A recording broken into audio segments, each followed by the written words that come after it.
चुनौती। साप्ताहिक हिंदुस्तान और मैनेजमेंट से टकराव, मादक पदार्थों का मायाजाल, भूमिगत आंदोलन और जेपी।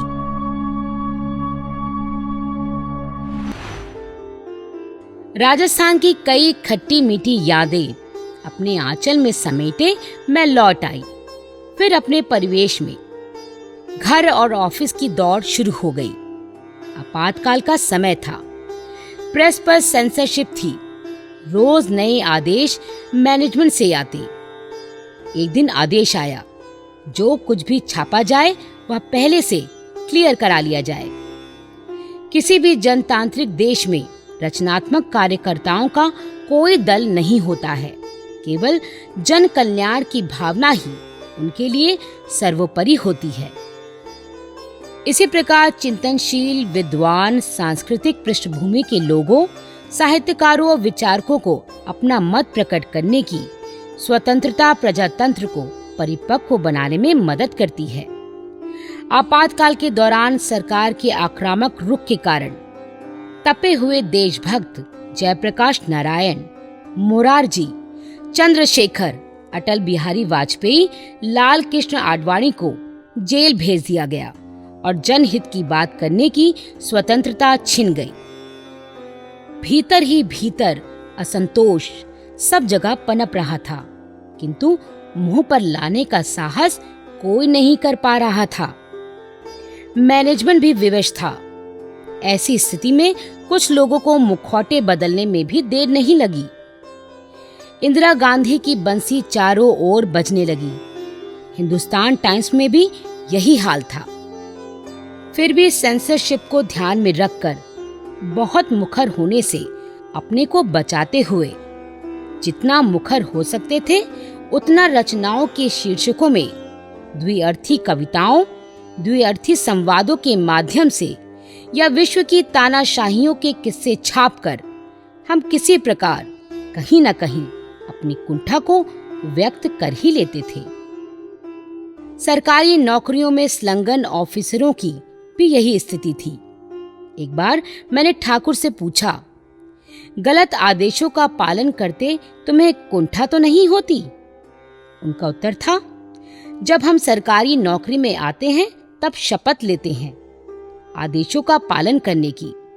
जैसे सेना के कमांडर का हुक्म चाहे सही हो या गलत, हर सैनिक को मानना होता है, वह उसके विरोध में नहीं जा सकता। उसी प्रकार सरकारी आदेश को मानना हमारी ड्यूटी है। हाँ, इस ड्यूटी के परे हम अपने व्यक्तित्व के दायरे में रहकर अंतरात्मा की आवाज के अनुसार कार्य कर सकते हैं और करते भी हैं। उनके इस बात में दम था। उन दिनों जेलों में बंद कई बड़े नेताओं के सहयोगी हमारे यहाँ कई बार गुपचुप आए और बताया कि उनके घरों की स्थिति विषम हो रही है, खाने पीने के लाले पड़े हैं। ठाकुर ने उन्हें आर्थिक सहायता दिलाई।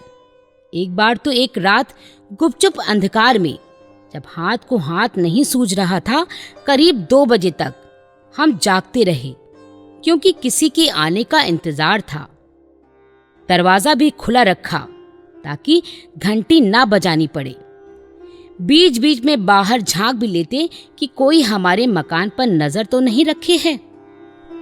वह सज्जन रात के करीब 2 बजे आए। ऊपर से नीचे तक कंबल का लबादा सा ओढ़ रखा था।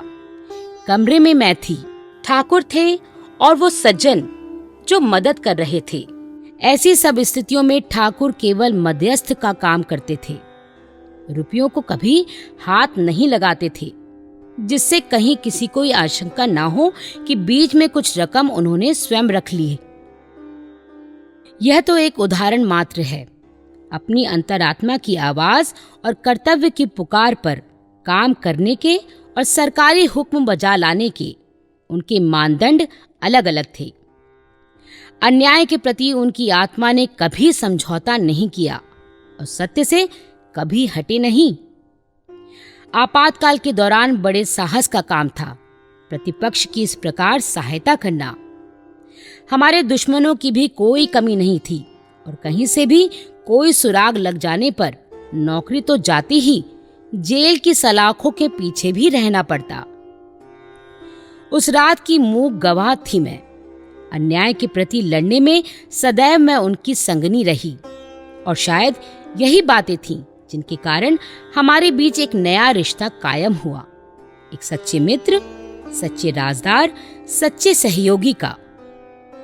मैंने कहीं भी किसी भी न्याय के काम से इन्हें कभी पीछे नहीं खींचा और ना ही स्वयं पीछे हटी।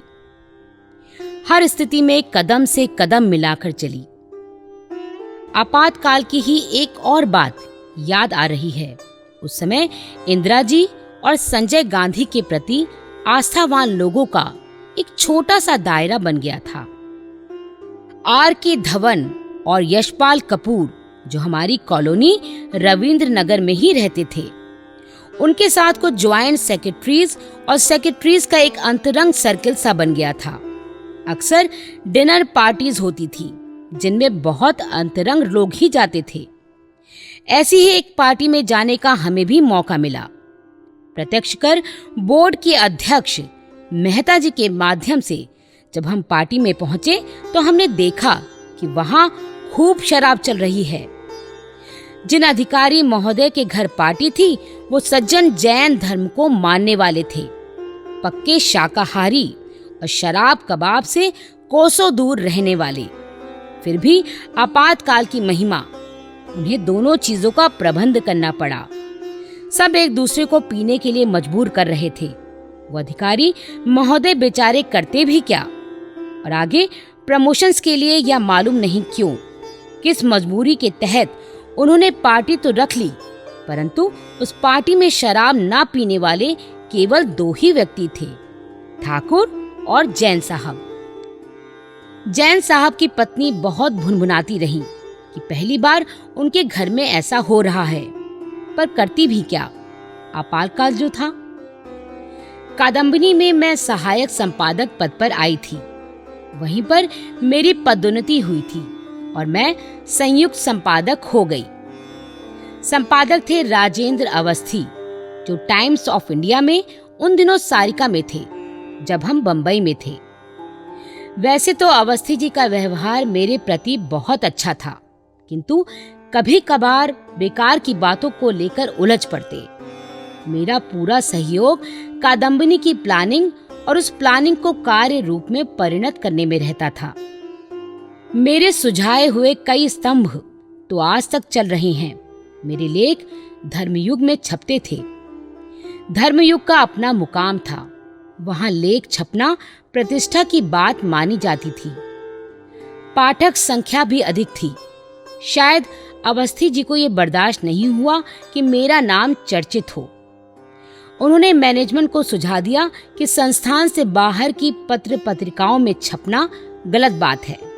बस एक चिट्ठी मेरे पास आ गई कि हिंदुस्तान टाइम्स में काम करने वाले अन्य संस्थाओं की पत्र पत्रिकाओं में नहीं लिख सकते। निशाना मेरे ऊपर ही था। मैं जान गई, किंतु ये बात मुझे स्वीकार्य नहीं हुई। मैंने भी मैनेजमेंट को लिखकर उत्तर दिया कि हिंदुस्तान टाइम्स में जब कभी किसी ने मुझसे कुछ लिखने को कहा, मैंने बराबर लिखा है। साधारण विषयों से लेकर विशेष खोजपूर्ण लेख भी, किंतु यहाँ के संपादक मुझसे कोई लेख मांगते ही नहीं हैं। कभी कोई उत्सुकता मेरे लेखन के प्रति नहीं दिखाते। अपने मन से भी लिखो तो विश्वास नहीं होता कि लेख छपेगा भी या नहीं छपेगा, तो कब छपेगा। ऐसी स्थिति में मैं अपनी ओर से आग्रह क्यों दिखाऊं? स्वाभिमान मेरा भी है और इसकी पूरी भरपाई धर्मयुग संपादक की ओर से होती है। डॉक्टर भारती फोन पर या पत्र लिखकर लेख का विषय देकर लिखने के लिए कहते हैं। लेख भेजने में देर हुई तो फौरन व्यक्तिगत चिट्ठी आ जाती है। फिर भी ना भेजो तो तार आ जाता है, और तार से भी बात ना बनी तो फोन आ जाता है। इतने आग्रह के बाद लेखक को अपने होने का एहसास होता है। भारती जी का यह बहुत बड़ा गुण है कि आखिर तक आग्रह की डोर को टूटने नहीं देते। धर्मयुग की सफलता का यही राज था कि उसे कभी लेखकों की कमी महसूस नहीं हुई। हर कोई वहां छपकर गौरव महसूस करता। मैंने पूरी स्थिति स्पष्ट करते हुए उत्तर दिया कि लिखना मेरा धर्म है, सो मैं अवश्य लिखूंगी। हाँ, जिस दिन कोई हिंदुस्तान टाइम्स में यह कह देगा कि शीला जी से अमुक लेख मांगा और उन्होंने नहीं दिया, उस दिन मैं बाहर लिखना बंद कर दूंगी। वैसे सबको पता है कि परोक्ष अपरोक्ष सभी बाहर लिखते हैं। विदेशी पत्र पत्रिकाओं में छपते हैं, फोटो चित्र सब यहीं से जाते हैं, मगर उनके लिखे पर उनका नाम नहीं होता, बल्कि छद्म नाम होता है, और छद्म नाम पर कोई ऐतराज नहीं कर सकता। मुझे तो जो लिखना है अपने नाम से ही लिखूंगी। मैं इस प्रकार की दो मुही जिंदगी नहीं जी सकती। इसके बाद मैनेजमेंट का कोई पत्र मेरे नाम नहीं आया। मैं बराबर बाहर की पत्रिकाओं में, विशेषकर धर्मयुग में लिखती रही।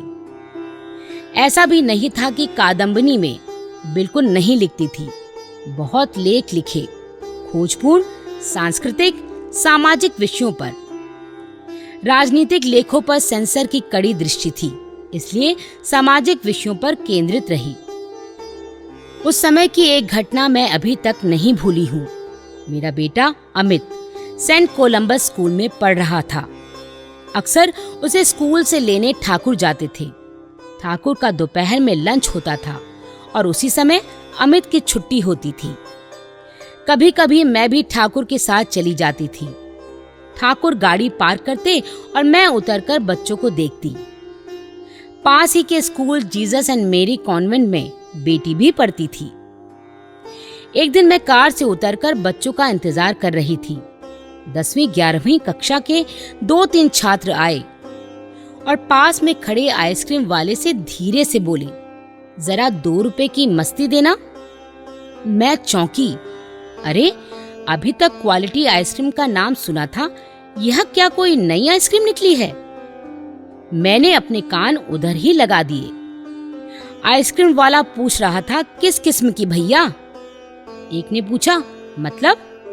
उसने जवाब दिया, मतलब कौन मार्का चाहिए, गोली, सिगरेट, चुरूट या हुक्का के लिए चाहिए?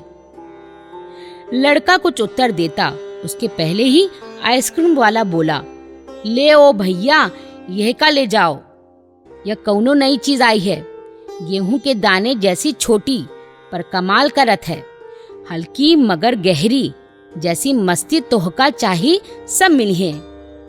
मैं तो अवाक रह गई। मैंने आकर ठाकुर को बताया, बच्चों को हिदायत दी कि कभी किसी से कुछ खरीद कर नहीं खाना, घर से नाश्ता ले जाओ या फिर स्कूल कैंटीन से, जो लेना हो लो। स्कूल के प्रिंसिपल से शिकायत की। नतीजा ये हुआ कि स्कूल के बाहर चीज बेचने वालों की छुट्टी हो गई। नशीले पदार्थों में भटकती युवा पीढ़ी को इसकी लत क्यों पड़ी, कैसे पड़ी? मेरा मन छटपटा उठा इसके बारे में और कुछ जानने के लिए। तभी एक घटना और घटी। हम लोग उन दिनों खान मार्केट के पास रविंद्र नगर कॉलोनी में रहते थे। विभिन्न सेंट्रल सर्विसेज के ऑफिसर्स को यहाँ मकान मिले थे। कुछ डॉक्टरों, कुछ पत्रकारों और कुछ कलाकारों को भी मकान मिले हुए थे। कुछ परिवारों में हमारा आना जाना भी था। कुछ मित्र थे, कुछ केवल परिचित और कुछ परिचय के दायरे से भी दूर। एक दिन सुबह सुबह सुना कि कॉलोनी के किसी लड़के ने आत्महत्या कर ली है। काफी पुलिस आई है। हमने भी उस लड़के को देखा था। उसका जीवन ऊपर से बिल्कुल नॉर्मल था। स्कूल की पढ़ाई में भी वह अच्छा था। स्कूल के अन्य कार्यक्रमों में भी रुचिपूर्वक भाग लेता था। अध्यापकों की रिपोर्ट में पढ़ाई लिखाई संबंधी कोई शिकायत उसकी कभी नहीं मिली। मुझसे भी 1-2 बार मिला था वह। उसे पता था कि मैं हिंदुस्तान टाइम्स में काम करती हूँ। बातचीत के दौरान एक आध बार मुझे ऐसा लगा जैसे वह मुझसे कुछ बात करना चाहता है। पूछने पर कि क्या बात है, वह चुप लगा जाता था, पर उसकी आंखों में न जाने कैसा भाव था कि मैं बार बार पूछती और वह बार बार टाल जाता। ये कहकर कि आंटी कोई बात नहीं है, आप सच मानिए। फिर ये क्या हुआ? क्या वह सब एक मुखौटा था? अंदर से क्या वह खोखला हो गया था? उसकी छटपटाहट कब अकर्मण्यता में बदल गई, किसी को कुछ नहीं मालूम हुआ। हाँ, बाद में उसकी माँ ने बताया था कि अक्सर रात को वह छत पर टहलता रहता था। पूछने पर कहता था नींद नहीं आ रही है। ऐसे ही एक बार जबरदस्ती उसने माँ को समझा दिया था कि नींद जल्दी ही आ जाएगी, किंतु माँ को चैन नहीं पड़ा था। घंटे भर बाद जब वह छत पर गई तब वह बेहोश पड़ा था। शायद मेंड्रेक्स की गोलियां उसने अधिक ले ली थी। यह मेंड्रेक्स क्या होता है? पता करने पर मालूम पड़ा कि यह एक तरह का नशा है। एक दिन वह मदक की पीनक में सिगरेट मुंह में रखे रखे ही सो गया था। माँ ने आकर मुंह से सिगरेट निकाली तो वह ऐसे चौंका था जैसे किसी ने उसकी चोरी पकड़ ली हो। माँ बाप उसे बहुत समझाते थे कि इस तरह का नशा बहुत खराब होता है और कि मार्फिया के 3 शॉट बहुत होते हैं आदत पर जाने के लिए। तब वह हंस पड़ता और कहता था, माँ मैं कहाँ से ये सब करता हूँ। माँ बाप निश्चित हो जाते थे कि शायद उनका सोचना ही गलत हो। और फिर एक दिन शाम के 6 बजे थे। शायद उसे उस दिन उसकी खुराक नहीं मिली थी। वह कमरे में चक्कर लगा रहा था, पर कटे पक्षी की तरह फड़फड़ा रहा था। उसका मन बुरी तरह घबरा रहा था। लग रहा था जैसे कलेजा मुंह को आ रहा हो, जैसे सब बिखर रहा हो, टूट रहा हो। रह रह कर पसीना आ रहा था, कपकपी सी चढ़ रही थी, जम्हाइयां ले रहा था। उस दिन माँ की गोदी में सिर छिपाकर वह बहुत रोया था और बार बार कह रहा था, माँ कहीं से मेरी खुराक मुझे ला दो, किसी भी कीमत पर, कहीं से भी। माँ बेचारी क्या करती, जानबूझकर उसे मौत की खुराक कैसे ला देती, पर मौत को तो आना ही था। कई दिन मेरा मन बहुत खराब रहा। उस लड़के का भोला भाला मुखड़ा बार बार आंखों के सामने नाच जाता। मैंने निश्चय किया कि मैं जरूर इन मादक पदार्थों के मायाजाल की तह तक जाऊंगी, देखूंगी कब, कहां और कैसे ये सब होता है।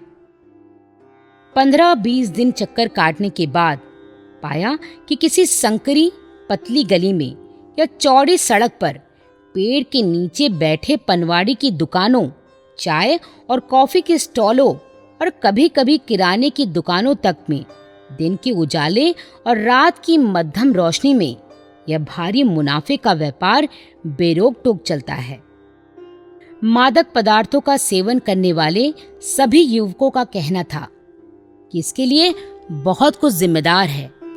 अकेलापन। अकेलापन एक मनस्थिति है जो स्कूल और कॉलेज के परिवेश में मित्रों और परिचितों की भीड़ में भी एक युवा मन को बुरी तरह अकेला और अधूरा महसूस करने के लिए विवश करती है। उन्हें इससे उबरने का एकमात्र साथी नशा ही दिखाई देता है।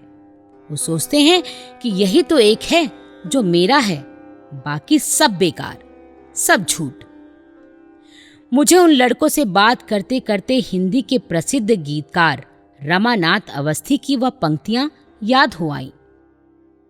भीड़ में भी रहता हूं वीरान के सहारे, जैसे कोई मंदिर गांव के किनारे।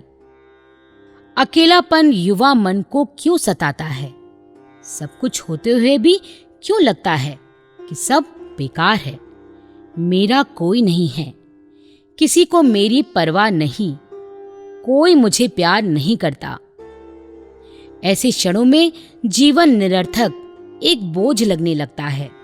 लोगों से मिलना जुलना अच्छा नहीं लगता। मन के अंधेरे में शांति की खोज की जाती है। ऐसी स्थितियों में नशा, चाहे वह झूठा आश्वासन ही क्यों ना हो, अत्यंत आकर्षक लगता है। नशा जो आत्मा को अंदर तक हिला दे, बेबस कर दे, पूरी तरह झुलसा दे, फिर भी अपने मोह जाल में बांधे रखे। इसलिए नशा एक दोस्त लगता है, एकमात्र दोस्त, अपनी तरह ही अकेला। और ऐसा दोस्त प्रायः सबको जीवन में उम्र के एक मोड़ पर अपनी ओर खींचता है। मेरे अपने साथ भी एक बार ऐसा हुआ था। शायद उस समय मैं इंटर में पढ़ती थी। उम्र की यह सीढ़ी ऐसी होती है जब इंद्रधनुषी सपने बुने जाते हैं, पर कई बार परिस्थितियां ऐसी होती हैं कि जीवन बोझ लगने लगता है अकेलापन मुंह बाए खड़ा है और अंधेरा चारों ओर से निगलने आ रहा है। मेरी माँ की मृत्यु हो गई थी।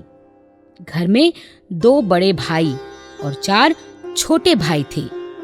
बहन कोई थी नहीं जिससे मन की वेदना बांट सकती। पिताजी का देहांत पहले ही हो गया था। बड़े भाई मुझे कॉलेज की पढ़ाई कराने के बहुत खिलाफ थे।